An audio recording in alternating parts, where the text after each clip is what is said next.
안녕하세요. 반갑습니다.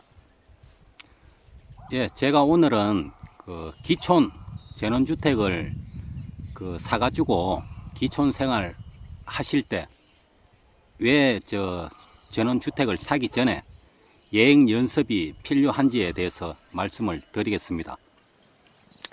우선에 제 주변 지인들부터 말씀을 드리면은, 제 주변에 지인들이나 선배님들이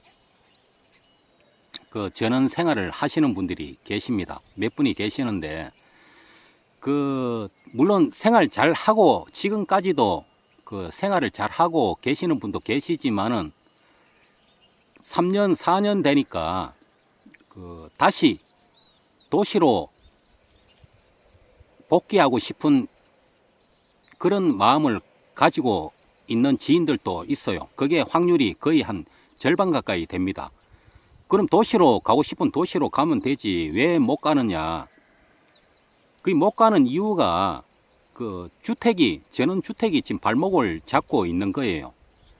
이게 지금 시골 같은 경우에는 도시하고 틀려가지고 자기가 투자를 해가지고 전원주택을 매입을 하든지 아니면 땅을 사가지고 그 위에 주택을 올리든지 간에 일단은 한번 투자를 하게 되면은 쉽게 지금 현재 팔리지를 않습니다.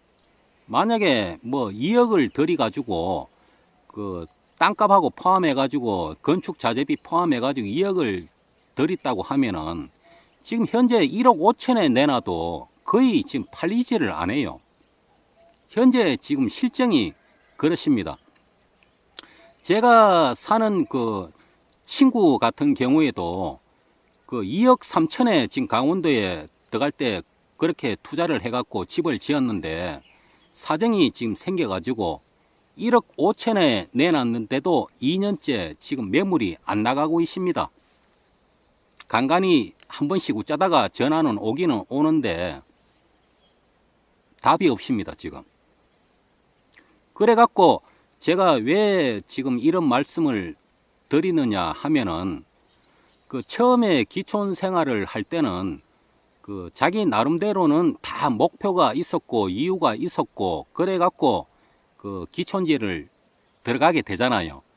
근데 실제 시골 가서 이제 전원 생활을 하다 보면은 평균 보통 한 6개월, 한 1년 정도 살게 되면은 처음에 들어갔던 마음하고 1년 정도 지나서 실제 한 1년 가까이 살아보니까 마음이 좀 변화가 많이 옵니다. 대체적으로. 왜? 이게 도시에서 바라보는 시골하고 자기가 실제 시골에 들어가서 예쁜 집을 지어놓고 경치 좋은 데서 한 6개월이나 1년 정도 살아보니까 진짜 내가 몸소 이렇게 1년 가까이 시골에서 전원 생활을 해보니까 자기가 생각했던 거하고는 많이 틀린 거예요. 그러니까 다시 이제 도시로 복귀를 하고 싶은데 주택이라고 이제 지어 놔놓으니까 1억, 2억씩 들여갖고 주택을 지어 놔놓으니까 주택이 팔리지를 않는 거예요. 그러니까 울며 겨자 먹기로 할 수 없이 이제 사는 분도 계시고 아니면은 아예 이제 주택은 주말 농장식으로 그냥 놔놓고 도시로 나가서 집이 안 팔리니까 도시에서 전세를 얻어놓고 자기 집은 있음에도 불구하고 그렇게 집을 지키려고 주말마다 아니면 10일에 한 번씩 시골로 왔다 갔다 하면서 그렇게 지내는 분도 있습니다. 이게 기촌 생활이라는 게 도시에서 그냥 이렇게 바라보는 거하고 시골서 막상 들어가고 실제 생활하는 거하고는 차이가 많이 납니다. 물론 돈도 중요하지만은 전원 생활을 하고 싶은 분들한테 제가 드리고 싶은 말씀은 절대적으로 이게 여행 연습이 필요한 것 같아요. 그러니까 돈이 있다고 해서 그 공기 좋고 물 맑은 곳에 바로 집을 투자해가지고 집을 짓는 것보다는 요즘 부동산 전원주택 검색하면은 그 매물이나 그 전월세가 많이 나옵니다. 지금 어느 지역을 떠나가지고. 그렇기 때문에 그 자기가 가고 싶어 하는 지역에 그 부동산 전원주택을 검색을 하셔가지고 전세로 사시든지 뭐 월세로 사시든지 한 1년 정도만 그 살아보십시오. 최소 한 1년이나 2년 정도 그 사계절을 겪어보시면은 처음에 들어갔던 마음하고 그 1년이나 2년 정도 살아보시면은 실제 자기가 이제 체험을 하게 되잖아요. 체험을 하게 되면은 그동안에 몰랐던 그 시골 생활 하면서 몰랐던 경험도 하게 되고, 그러고 주택을 그 현재 살고 자기가 이제 얻어서 살고 있는 주택에 대한 장단점을 느끼게 되거든요. 아, 나는 이게 살아보니까 내한테는 이게 저는 생활이 맞다. 그 살아보니까 아, 이 주택 같은 경우에는 어차피 얻어서 이제 사는 건데 그 마당 크기나 아니면 주택 안에 벽난로 같은 거나 2층 주택이나 굳이 나한테는 이런 게 필요가 없는데 그런 그 장단점이 서서히 이제 느껴지게 됩니다. 자기한테. 그럼 그런 점을 이제 보완을 해가지고 그 전월세 살던 거를 이제 계약 기간 끝나면은 그거를 이제 그 참고 삼아가지고 다른 지역에 다른 그 아니면 다른 근처에다가 그 매물을 사시든지 아니면 땅을 사가지고 이제 주택을 짓든지 그런 시행착오를 줄일 수가 있어요. 그리고 그 제가 보기에는 또 이런 그 부분이 있어요. 태생이 이제 시골에서 태어난 분들하고 아니면 아예 도시에서 태어나가지고 도시에서 자란 분들은 특히 그 도시에서 자란 분들은 기존 생활이 진짜 생각을 잘 하셔야 됩니다. 그 태어나서 시골에서 자란 분들은 그래도 어느 정도 노후가 되면은 그 기촌해가 들어가시면은 적응을 잘 하시는 편인데 도시에서 태어나가지고 도시에서 자란 분들은 막연히 그 경치 좋고 이런 곳에 그 기촌지를 무작정 들어가셨다가 실패하는 경우가 대부분 많습니다. 그 이런 경우에는 2, 3년 살다가 그 이사를 가면은 되기야 되지만은 집이 부동산에 내놔도 쉽게 안 팔립니다. 제 지인 같은 경우에도 지금 집을 2년째 내놨는데도 아직도 못 팔고 있어요, 지금. 그리 이게 얼마나 답답합니까? 돈은 돈대로 투자를 해놔놓고 빨리 집을 팔고 그거를 돈으로 회수를 해야 되는데 이게 팔리지를 시골에 있는 전원주택들은 보기는 좋아도 팔리지를 안 하니까 현실이 그 본인은 답답하지요. 그렇다고 이게 또 집이락하는 개념이 사람이 안 살게 되면은 각종 벌레 미생물들이 곧바로 번식을 해갖고 관리를 제때제때 안 해주면은 집이 어그러지는 거는 이게 한순간이거든요. 그 여러 가지로 이게 고충이 되게 많습니다. 그리고 이게 또 하나가 애로사항이 전원주택이 평균 시가라는 게 없어요. 이 도시 같은 경우에는 뭐 무슨 시, 무슨 지역이라면은 대충 어느 정도 그 동네 같으면은 그 매매 금액이 대충 이래 나와가 있잖아요. 그럼 거기에서 더 빨리 팔고 싶으면은 한 1,000만 원 정도만 대충 가격을 다운을 시켜도 그 급매물 정도 되면 금방 이래 좀 수월하게 매매가 되거든요. 그런데 시골에는 그게 그렇게 안 됩니다.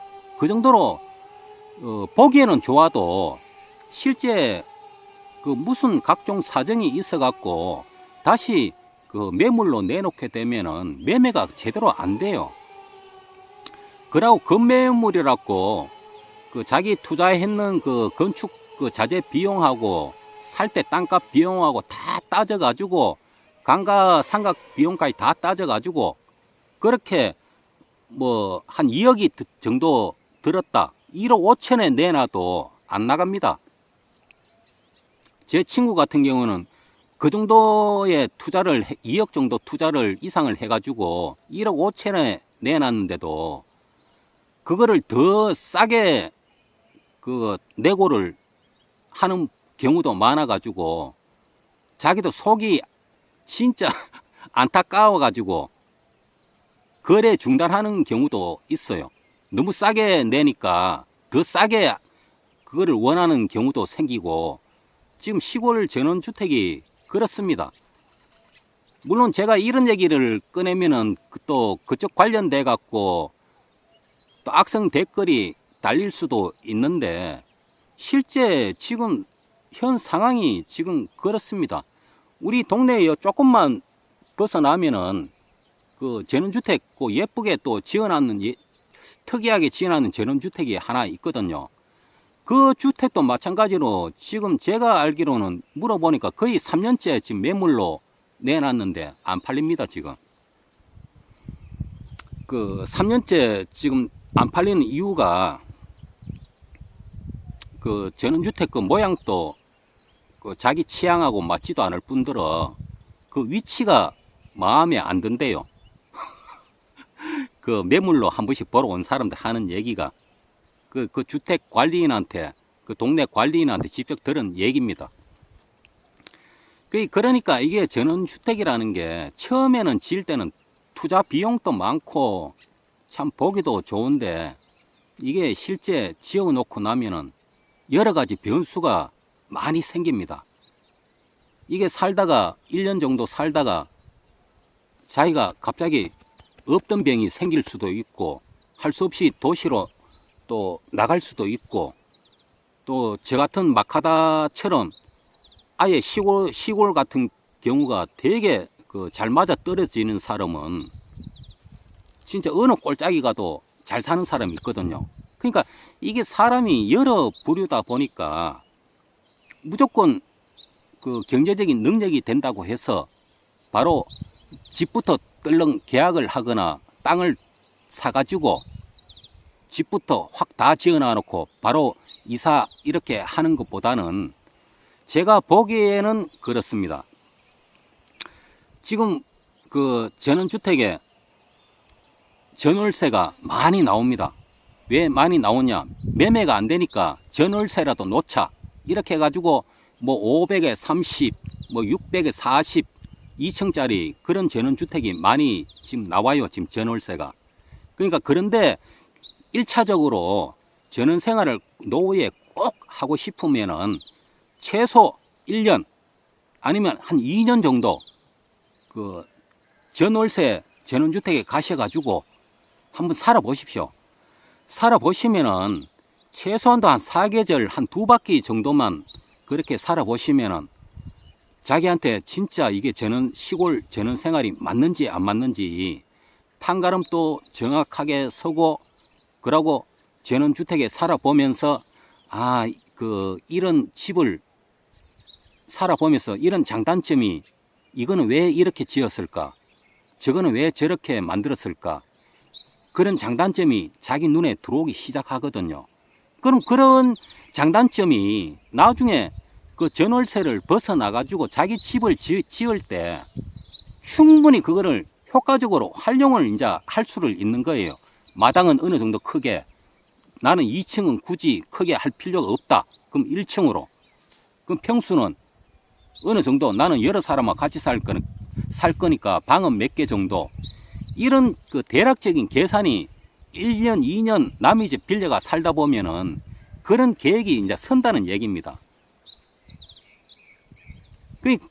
그렇게 하시는 게 제가 봤을 때는 충분히 그 경제적인 손실을 적게 하고 제가 봤을 때는 그게 아주 가장 그 시골에서 전원생활 하는데 가장 그 효과적인 방법일 것 같습니다.